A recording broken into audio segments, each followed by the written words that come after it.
हंगामा सीरीज़ का ही मतलब है एक्स्ट्रा अफेयर और बहुत सारी उस टाइप की चीज़ें।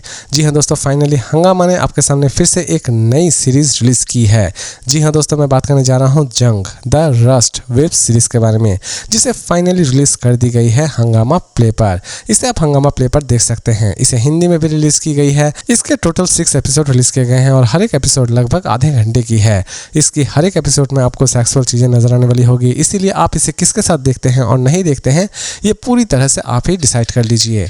इसकी कहानी की शुरुआत होती है कावेरी से, जो कि एक अमीरजादे से शादी करती है। लेकिन कावेरी अपने पति के साथ बिल्कुल भी खुश नहीं है।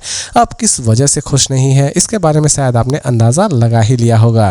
तो दोस्तों, उसका पति हर वक्त काम में बिजी रहता है और वो कावेरी को बिल्कुल भी टाइम नहीं देता है, और जो भी टाइम देता है वो बहुत ही ज़्यादा सीमित समय का रहता है। कावेरी अपनी लाइफ से पूरी तरह से फ्रस्ट्रेट हो चुकी होती है, लेकिन इसी बीच अचानक से ही एक दुर्घटना की वजह से वो एक लड़के से मिलती है। एक ऐसा लड़का जो कि उसके पति के ऑफिस में ही काम कर रहा होता है, यानी कि उसके पति के ऑफिस का ही एक वर्कर, और इन दोनों की लव स्टोरी शुरू हो जाती है। कावेरी एक्स्ट्रा मैरिटल अफेयर में जुड़ जाती है, लेकिन कुछ दिन बीतते ही हमें पता चलता है कि कावेरी के पति जिस शिपयार्ड में काम कर रहे होते हैं वो शिपयार्ड एक्चुअल में ड्रग्स स्मगलिंग का अड्डा है। दूसरे ही तरफ अचानक से ही एक ऑनेस्ट पुलिस ऑफिसर की एंट्री होती है, जो कि किसी भी तरह से इस जंक यार्ड की सच्चाई को गवर्नमेंट के सामने लाना चाहता है, यानी कि सभी क्रिमिनल्स को पकड़ना चाहता है। लेकिन दुख की बात यह है कि यहीं से ट्विस्ट की शुरुआत होती है।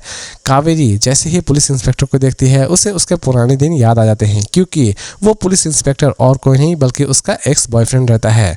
अब यहीं से कहानी एक अलग मोड़ ले लेती है, और ये मोड़ कहाँ पर जाकर खत्म होती है ये तो आपको इस सीरीज को देखने के बाद ही पता चलने वाली है। सीरीज के एंडिंग में आप अच्छा खासा सरप्राइज भी एंजॉय करने वाले होंगे। साथ ही साथ इसकी स्टोरी एक्चुअल में देखने लायक है। जी हाँ दोस्तों, हंगामा की ज़्यादातर सीरीज उतनी भी ज़्यादा देखने लायक नहीं होती है, लेकिन यकीन मानिए ये सीरीज एक्चुअल में आप देख सकते हैं, और ये सीरीज एटलीस्ट आपका आधा पैसा तो पूरी तरह से वसूल करके रख देने वाली होगी। लेकिन जब आप इस सीरीज को देख रहे होंगे तो आपको बजट की कमी थोड़ी बहुत नजर आने वाली होगी। ओवरऑल ये सीरीज आपको एक अच्छी खासी सस्पेंस से भरी हुई स्टोरी प्रेजेंट करती है। तो दोस्तों, सीरीज एक्चुअल में मेरे लिए रही एवरेज सीरीज, और मेरी तरफ से इसकी रेटिंग होगी 5 में 2.9 स्टार। लेकिन दोस्तों, अगर आप सोच रहे हैं कि इसे हम देखें या ना देखें, दोस्तों इसे देखना ना देखना पूरी तरह से आपके ऊपर डिपेंड करता है। तो दोस्तों, इसी तरह के इंटरेस्टिंग और सिंपल अपडेट्स के साथ फिर मिलते हैं एक नई वीडियो में।